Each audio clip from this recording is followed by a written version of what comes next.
Please be seated." In the final moments before the verdict was read, the courtroom had settled into a tense, trembling stillness. The judge looked toward the deputy. "I'll ask the deputy to hand me the note." A quick nod followed. "Yes, Your Honor." The folded paper was passed up like a relic, heavy with consequence. Unfolding it slowly, the judge read, "We have reached a verdict on all counts." A rustle echoed through the gallery, clothes shifting, lungs tightening. "We'll make this a court exhibit," he said, with bureaucratic calm, and then turned to the attorneys. "Anything to address from the parties before we bring our jury out?" The prosecutor merely shook her head. "Yes, Your Honor," she whispered, but said no more. Defense counsel replied firmly, "No. Thank you, Your Honor." The judge glanced around the courtroom, his tone shifting into something firmer, more cautionary. "The only thing that I'll say to those of you in the courtroom and overflow rooms is to maintain order while the verdict is being read, and until we have the jury out of the courtroom for the sanctity of the process. There are a few things we need to do before we adjourn. I ask everyone's cooperation. And then, Deputy, bring back our jury." The doors opened. The jurors filed in, not quite looking at anyone. They sat as a unit, tired, alert, worn thin. The judge addressed them. "Members of the jury, we have received your most recent note stating that you have reached a verdict." He gestured toward the foreperson. "Deputy, please provide the foreperson with a microphone." The foreperson, hands folded, nodded. The judge asked, "Have you reached a verdict?" "We have." "Is the verdict unanimous?" "It is." The verdict form was passed to the deputy, then to the judge, then back to the foreperson. What followed was slow, ritualistic, devastating. The deputy cleared his throat and began. "In the matter of the United States v. Combs, docket 24, CR 542, count 1, racketeering conspiracy. Juror number 2, how do you find the defendant guilty or not guilty? Not guilty. Count 2, sex trafficking of Cassandra Ventura, not guilty. Count 3, Monac transportation of Cassandra Ventura, guilty." A gasp somewhere in the gallery, muffled. The judge didn't even look up. Count 4, sex trafficking of Jane, not guilty. Count 5, Monac transportation of Jane, guilty. There it was, a split verdict. Not the full exoneration the defense hoped for, not the sweeping victory the prosecution fought for, but guilt nonetheless. The courtroom stilled into a stunned silence as the deputy turned, microphone in hand, and began polling each juror individually. "Juror number 1, is this your true and correct verdict?" "Yes." Each one answered the same. A dozen voices, affirming with clarity what the system had built over months. "Yes, yes, yes, that is correct." 12 affirmations. No hesitation. The judge sat back and said softly, "The verdict is unanimous." He turned toward the attorneys. "Is there any reason that I cannot now dismiss the jury?" The defense attorney stood. "No, Your Honor. With our thanks," a simple line, weighted by months of labor. And then, with careful clarity, the judge spoke directly to the jurors. He thanked them for their service. He warned them of the press. "You are not obligated to speak. And if you do, please respect the privacy of your fellow jurors." He quoted the Supreme Court on the sanctity of the jury room, the freedom of debate, the protection of independence. He reminded them that the rules that had governed them, do not speak, do not read, do not research, were now gone. "Poof," he said. The courtroom smiled gently, but he warned them, if they speak, speak only for themselves. "I want to thank you for your patience, your dedication," he said. "You've given up a lot to be here over the last 10 weeks. It's inspiring. You worked together. You were here every day, rain or shine, with no reward other than the reward of public service. That should give us all hope." He paused. "I'd like to thank you personally, but first, we need to address some matters. If you're willing to wait, I'll come back and see you in the jury room. But if not, I understand." Then, with a nod, "All rise for the jury." The room rose, silently, as the 12 who held Sean Combs' fate passed out through the side door, leaving behind only verdicts, echoes, and the long shadow of sentencing to come. The jury had exited. The doors closed behind them with a muted thud that seemed to release the tension that had been vacuum-sealed into the room for weeks. But the courtroom didn't relax. Not yet. All eyes shifted back to the bench. The judge remained seated, his expression unreadable. "We now turn to post-verdict matters," he said, his voice returning to the pace of procedure. "Mr. Combs is presently remanded. The court will maintain that status pending sentencing." Defense attorney Mark Agnifilo stood slowly. "Your Honor, we would respectfully ask the court to reconsider bail." Given the nature of the split verdict and the acquittal on the most severe charges, the judge didn't flinch. "Mr. Agnifilo, the convictions on counts 3 and 5 still involve serious federal offenses. The Bail Reform Act mandates detention in cases such as these, particularly when the government has demonstrated both danger to the community and flight risk." Agnifilo pressed. "But we have presented a substantial bail package, previously $50 million secured by equity, electronic monitoring, Full house arrest. The judge raised a hand. I understand. The government has raised arguments about obstruction of justice, witness tampering, and prior incidents of violence. They are persuasive. The motion is denied. No outburst from Combs. He sat between his attorneys, unusually still, eyes fixed ahead, jaw tight. His sons were seated behind him, stone-faced, silent. There was no visible reaction from them either, but it was the kind of silence that screamed. Then came the question everyone had waited for. Government.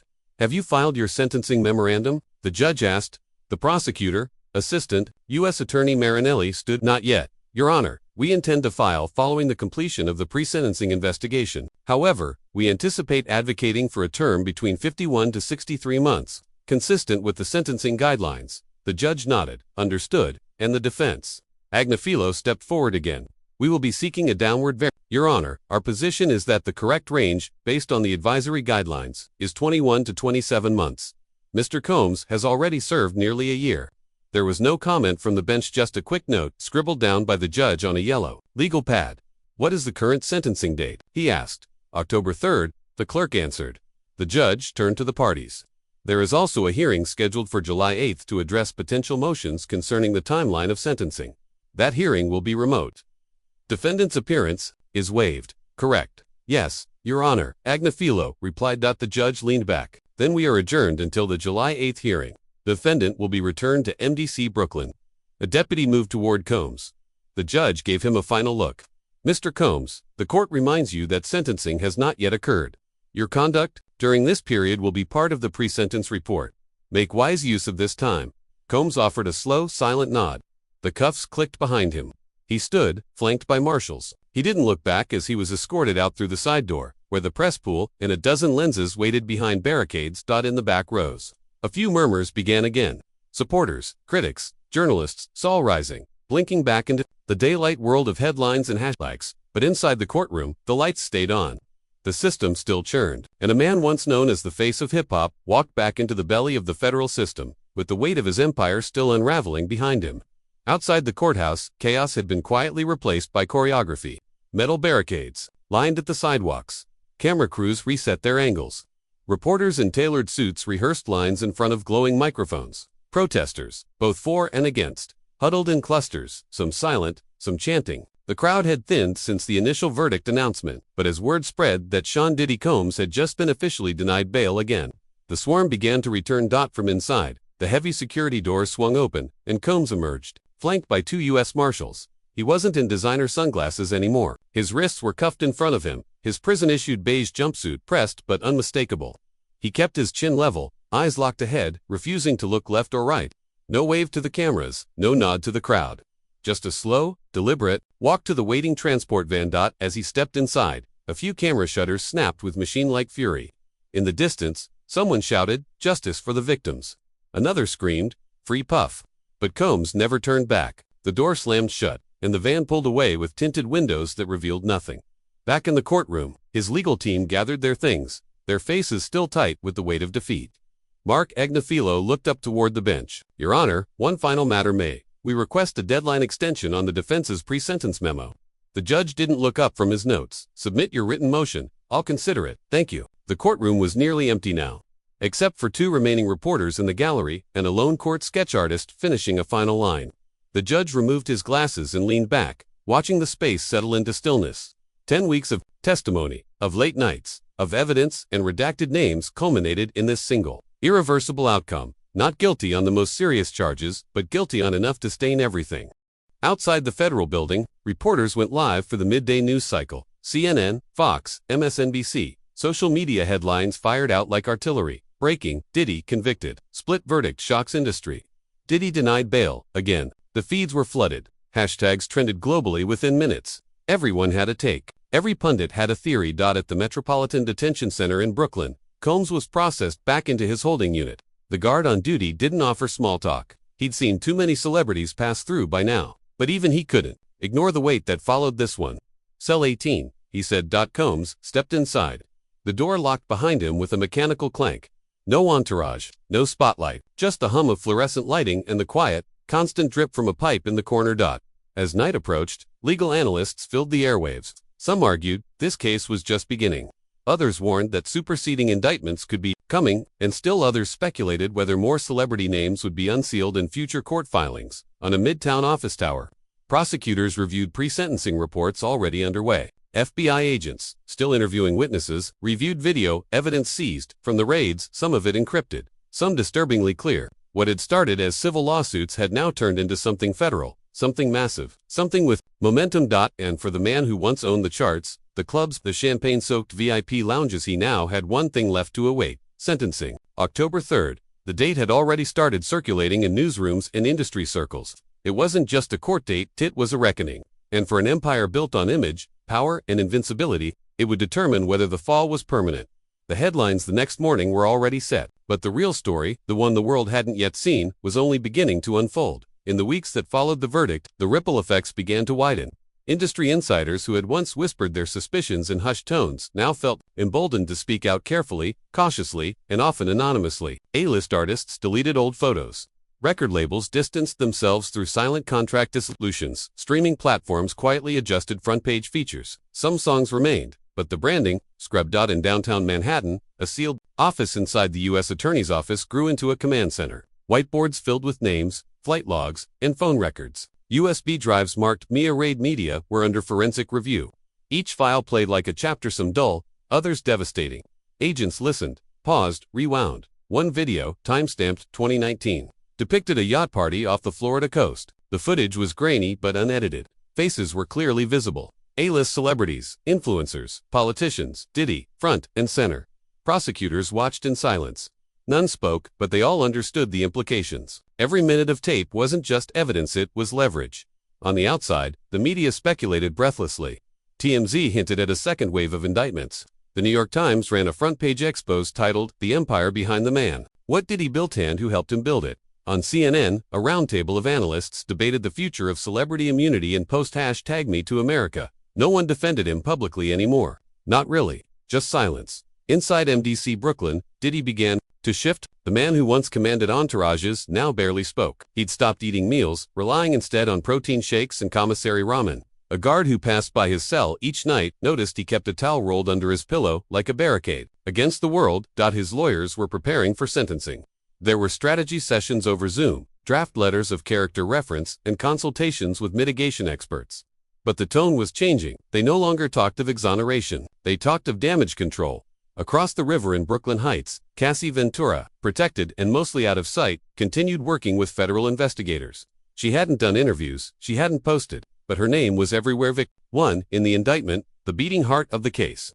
And she wasn't alone anymore. Other victims had stepped forward. More were expected. On July 8th, a remote hearing was held to determine whether Diddy's sentencing could be expedited. He appeared via video, pale and still. His attorney argued again that he'd already served nearly a year. The prosecution countered with newly discovered materials mentioning additional accusers without naming them. The judge listened, then denied the motion. Sentencing would proceed as scheduled. October 3rd. That night, news broke of another civil suit filed against Christian Combs. The plaintiffs alleged drugging, coercion, and a pattern mirroring his father's alleged behavior. "This isn't just generational wealth," one outlet wrote. "It's generational abuse." The court of public opinion had made up its mind. Now the legal system was catching up. More lawsuits. More subpoenas. By late August, federal agents raided the offices of a Miami-based entertainment firm with deep ties to Bad Boy Records. Financial records, email archives, travel invoices. A full sweep. "They're building a RICO tree," whispered one analyst. "And he's the trunk." Back in his cell, Diddy counted days in silence. He read legal documents and books on meditation, but nothing helped. Each hour stretched. Each guard's passing step echoed like a reminder of what had been lost. On the outside, the music industry tried to heal. A tribute concert once scheduled in Diddy's honor was quietly canceled. One of his signature Ciroc ads was pulled from billboards, and at the VMAs, a presenter skipped a line that had once included his name. And then came the news. The Department of Justice was preparing a superseding indictment, not just for Diddy, but for others. High-profile others, executives, handlers, associates, co-conspirators. The question wasn't if the next arrests would happen, it was when. For now, the world waited. October 3rd loomed, and with it, the final act in a story that had started in the shadows but would end under the blinding lights of federal justice. At 9 a.m. on October 3rd, The courtroom was packed wall to wall, not just with press or observers, but with survivors, former collaborators, federal agents, industry insiders, and a few shell-shocked celebrities who had once called him a friend. The energy was electric. Tense. Final. Diddy entered, wearing a tailored suit, but his face had thinned, and his movements were careful, subdued. There was no entourage. Only two attorneys at his side. His mother sat several rows behind him, stone-faced, hands clenched. Justin Combs, red-eyed and silent, refused to look at the press gallery. Judge Kaplan took the bench. The room rose, then sat. Today we proceed with sentencing, the judge said, and the court has reviewed all reports, impact statements, and sentencing memoranda from both parties. The prosecution stood first. The assistant U.S. attorney's voice was sharp, rehearsed, but burdened by something deeper: fatigue, perhaps, or the weight of the moment. Your Honor, this case was never about celebrity. It was about power, exploitation, the use of influence, to create a machine that commodified human beings for sex, for loyalty, for silence.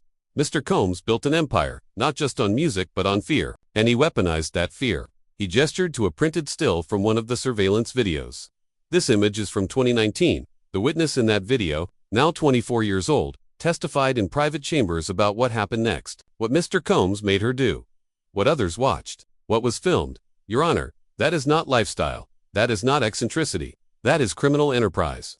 Then the attorney turned toward the defendant. He offered millions in hush money. He destroyed devices. He threatened accusers. But one thing he could not do was erase the record, not the digital one, not the legal one, and not the human one, because victims came forward. They made this possible.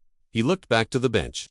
We asked that the court impose a sentence of 25 years, consecutive, not concurrent, because each victim mattered. Each life was harmed, and each deserves acknowledgement in this sentence. Silence held the room for a beat. Then came the defense. Diddy's lead attorney rose, unbuttoned his jacket, and for the first time in months, looked visibly rattled. Your Honor, he began, my client maintains his innocence on the most serious charges of which he was acquitted. He accepts the jury's verdicts on counts 3 and 5. But let us not forget, this is a man with no prior criminal record, a father, a philanthropist, a producer of jobs, and while the government has painted him as a monster, the fact remains he has already served over a year in federal detention. The conditions have been harsh, the media firestorm relentless. He turned slightly, lowering his tone. This is not about excusing what may have happened, but it is about context, proportionality. A sentence of 25 years is not justice, it is retribution. He held up the defense's proposed range. We asked the court to follow the pre-sentencing guideline of 27 months. With time served, that is reasonable. That is humane. Then came the moment the room had waited for. The judge turned to Diddy. Mr. Combs, do you wish to speak before I issue your sentence? A long pause. Diddy rose. He adjusted his microphone. Then, for the first time, looked straight ahead, to the court, to the people watching, to the women I hurt. He began, his voice low and uneven. I want to say this, I'm sorry. I was lost. I was high on success, money, and ego. I thought I was untouchable, and I hurt people. I didn't listen when I should have. I tried to buy silence instead of changing. I abused my power. I abused trust. He paused. There are no excuses, only apologies. I know there are victims in this room, and even more, out there watching. I can't undo what I did, but I can accept what's coming. He sat. The judge leaned forward. The court recognizes the unique place this case holds in our cultural moment. But the court does not sentence based on symbolism. It sentences based on fact, evidence, and law. He turned to the clerk. Will the defendant please rise? Diddy stood. On count 3 violation of the Mon Act through transportation of Cassie Ventura for purposes of prostitution, you are sentenced to 63 months in federal custody. A beat. On count 5 violation of the Mon Act through transportation of Jane for purposes of prostitution, you are sentenced to an additional 63 months. These sentences will run consecutively. The room gasped. Double quotes. Furthermore, you will serve 5 years, supervised release upon completion, register as a sex offender under federal law, and pay restitution to both victims totaling $3.2 million. He closed the folder. You will report to the Bureau of Prisons immediately for transfer to a designated federal facility. This court is adjourned. The gavel fell. Diddy's face dropped. His knees buckled briefly. His attorney steadied him. His mother cried out. 2 marshals stepped forward, cuffed him silently, and walked him out the back exit of the courtroom. Just like that he was gone. Outside, the press swarmed. Helicopters circled overhead. Commentators shouted into microphones. Protesters clashed with supporters. But inside that room, it was cold. Still. Final. The empire of Sean Diddy Combs was over, and justice, slow and halting, had finally come. That afternoon, Long after the gavel had fallen and Diddy had disappeared behind steel doors and bulletproof glass, the city still hummed with disbelief. Outside the courthouse, the crowd had grown, split between those chanting for justice and those still clinging to the myth of a man who once defined an era. It wasn't just a celebrity trial, it was a reckoning. In Harlem, someone painted over a decades-old mural of Diddy near 145th in Los Angeles. Bad Boy Records offices were locked shut, darkened windows reflecting a world that had moved on. In Miami, drones flew above his abandoned estate, news outlets broadcasting every angle of the property as if waiting for it to confess something it hadn't yet said aloud. But it wasn't just the outside world that had shifted. Inside studio, basements, backstage lounges, and industry boardrooms across the country, the conversations had changed. That night, Usher posted a quiet statement. "There are no more excuses. Silence is complicity. I stand with the survivors." Hours later, another appeared from Mary J. Blige. "This hurts. But healing can only come when truth is faced." One by one, people who had once shared stages and photo ops with Diddy began issuing acknowledgments, and careful, others tearful, none unaware of the risk. In the Bronx, Cassie Ventura sat in a modest apartment, blinds half drawn, her phone flooded with texts she wouldn't read yet. She wasn't celebrating, she wasn't vindictive, just still. Her statement, sent through her attorney, was brief. "This moment is not about me. It's about every person who thought they had no power. Speak when you're ready, and know that you're not alone." Dawn Richard, former Danity Kane member, issued her own video. "We were told to smile, to perform, to stay silent. But we saw things, and it's over now. It's over for him, and it's just beginning for us." And still, the legal world was far from finished. In Washington, D.C., a senior attorney from the DOJ confirmed a broader task force was being considered, one focused on abuse within the entertainment industry, using RICO laws once reserved for mafias and cartels. "What we've seen isn't unique," she said during a press call. "It's just that, this time, someone powerful got caught." Meanwhile, back in New York, behind the walls of MDC Brooklyn, Diddy spent his first night in general population. The guards kept him isolated for his own protection, but the murmurs spread fast. Inmates banged on metal bunks, some mocking, others just curious. A few knew the lyrics to his hits. A few didn't care. All of them understood what had happened. By morning, he'd been transferred again, this time to a medium security facility in upstate New York. It was quieter, more controlled, but it wasn't the Hamptons. It wasn't a yacht. It wasn't his world anymore. On day 2, the Bureau of Prisons confirmed he was under suicide watch, not because he'd shown signs, but because protocol demanded it. His attorneys requested mental health evaluations.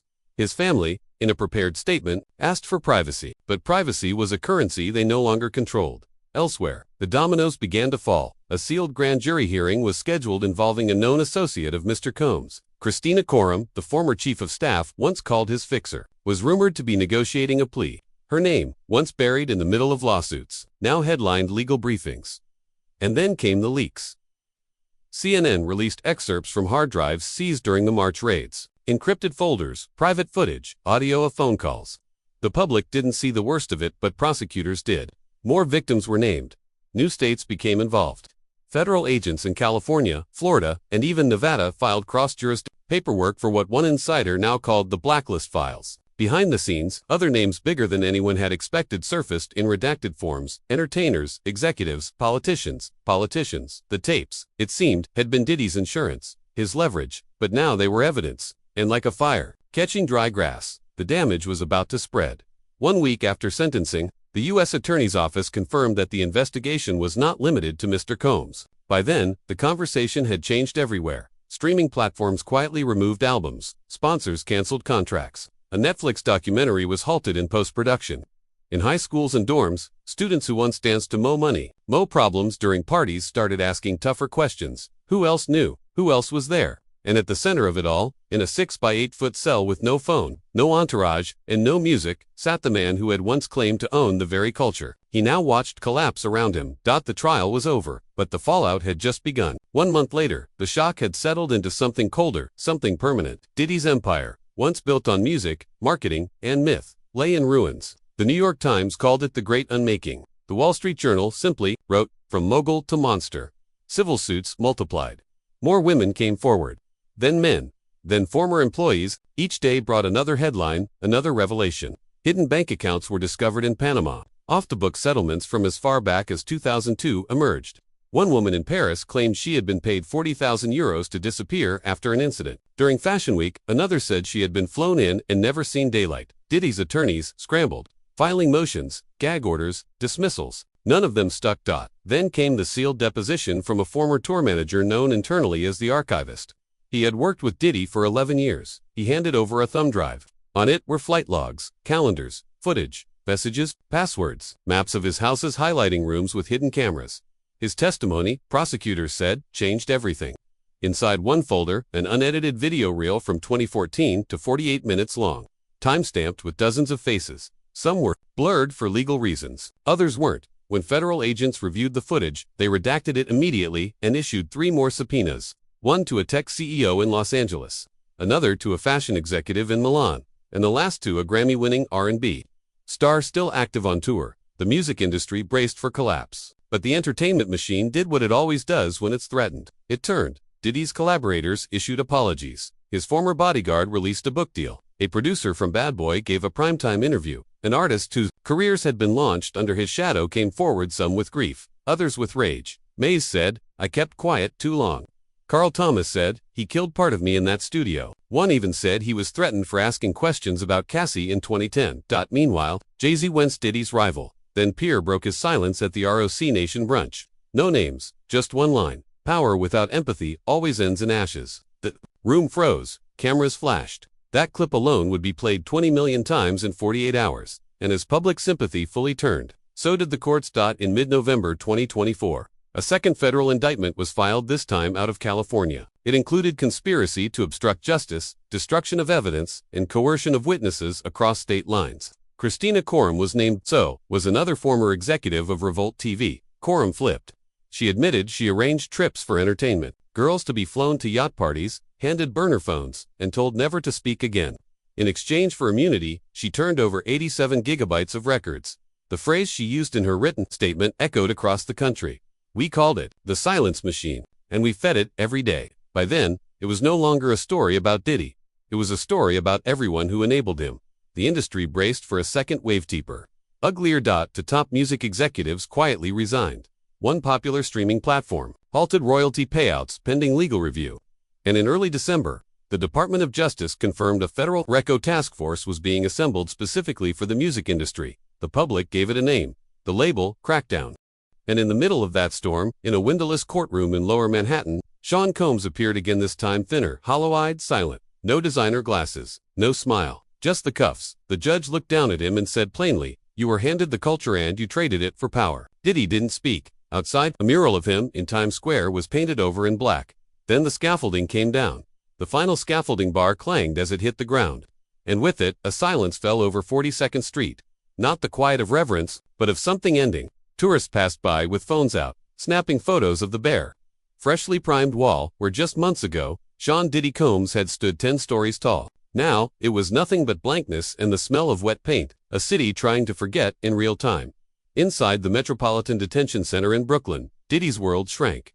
No assistants, no entourage, no more private chefs or midnight studio sessions, just concrete, cold light, and a metal bunk bolted to a wall. His trial was now officially scheduled, May 5, 2025.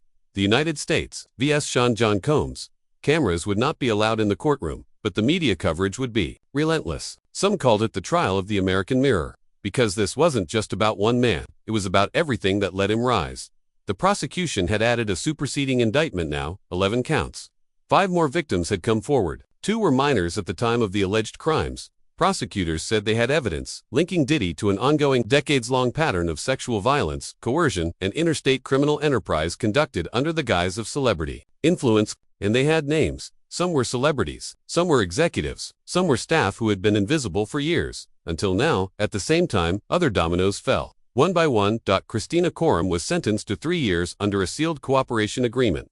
She would testify at the federal trial. Andre Hampton, a longtime tour manager, was indicted separately in Los Angeles for destroying hard drives, believed to contain contractual footage of guests at Combs' parties. One popular choreographer vanished from public life. Another was named in an FBI memo. Even Diddy's financial empire began to erode. A hedge fund pulled out of Revolt TV. Ciroc suspended its partnership. Sean John's remaining trademarks were quietly sold to a third-party firm in Zurich. In the span of 6 months, he had gone from mogul to cautionary tale. Then came the interview. Cassie Ventura appeared on 60 Minutes. Poise.com. Brutally honest. I wasn't just scared of him, she said. I was scared of what he represented. That if someone like that could hurt you so on magazine covers, someone with the mayor's phone number and still get away with it, then what chance did the rest of us have? She spoke of nights locked in recording booths, of threats whispered after television performances, of the invisible web around her, stretching from New York to LA to Paris. The public listened, and this time, they believed her. When the interview aired, the Department of Justice issued a statement thanking the survivor for her courage. Diddy's lawyers filed a motion for a change of venue the next morning. It was denied. In the final pretrial hearing, as media vans lined the streets and helicopters thumped overhead, a federal judge asked whether the defense was ready. Yes, Your Honor, Diddy's lead counsel said, rising, but Diddy remained seated, staring straight ahead, no smirk, no bravado, just silence. And outside, a group of survivors stood in the cold, holding candles. They didn't chant, they didn't speak, they just waited. Inside, the courtroom on May 5, 2025, every seat was taken. Reporters, survivors, federal agents, and even a few celebrities. None of them looked at each other. Everyone looked forward. Cameras weren't allowed, but that didn't matter. Every moment was transcribed in real time, streamed to overflow rooms, and live-tweeted to the world. Sean Combs entered in a plain gray suit, not a designer label, no sunglasses, no chain. He walked slowly, flanked by U.S. Marshals, head slightly bowed, lips pressed tight. The same man who once danced on rooftops and helicopters now looked like a shadow of that legend, a man undone by the very empire he built. The prosecution opened with a single, devastating sentence.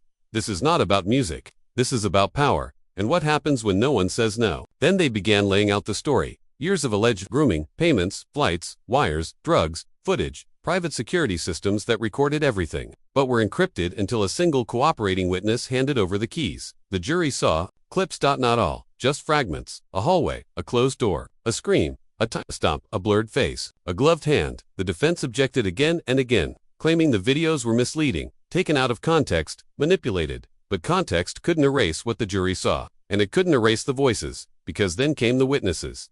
Cassie Ventura took the stand first. Not as a plaintiff, not in a civil case, but as victim, #1. She described the 2016 hotel beating, how it started because she'd spoken to a backup dancer, how it ended with her crawling down a hallway, barefoot, bleeding, begging for help. His voice never changed, she said.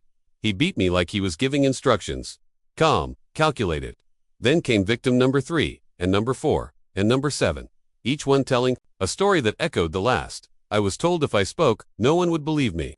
He said, who are they going to believe, me or you? They paid me in cash. Every time, the same hotel, the same room. Some couldn't look at the defendant. Others stared him down. One broke down halfway through her testimony and had to be helped out by 2 federal agents. Through it all, Diddy sat motionless, no tears, no reactions, just stillness. On the 3rd week, prosecutors revealed new evidence. Journals written by a former security guard who died by suicide in 2021. He had documented events in dates, locations, aliases, and most damning of all, a list titled Leverage Footage. Vault A, prosecutors said, was found behind a false wall in the Miami mansion. Encrypted drives, 70 terabytes. They played one final clip for the jury. No sound, just Diddy on a yacht, looking into a camera, smiling. Beside him, 2 women stood nervously, barely dressed. A man stood to the side, smoking. The time stamp read, July 4, 2013, and the last image in that clip, Diddy holding a phone, pointing it at someone, nodding. Then the screen went black. The defense mounted its case. It blamed opportunists, clout chasers, disgruntled employees. They called it a take-down conspiracy, a coordinated attack on a black mogul. They pointed to charity donations, mentorship programs, letters of support from music executives. They tried everything. But no matter how loud they argued, the courtroom felt quiet because everyone had already seen too much. By the time closing arguments ended, the jurors didn't look confused. They looked ready. And the world waited again.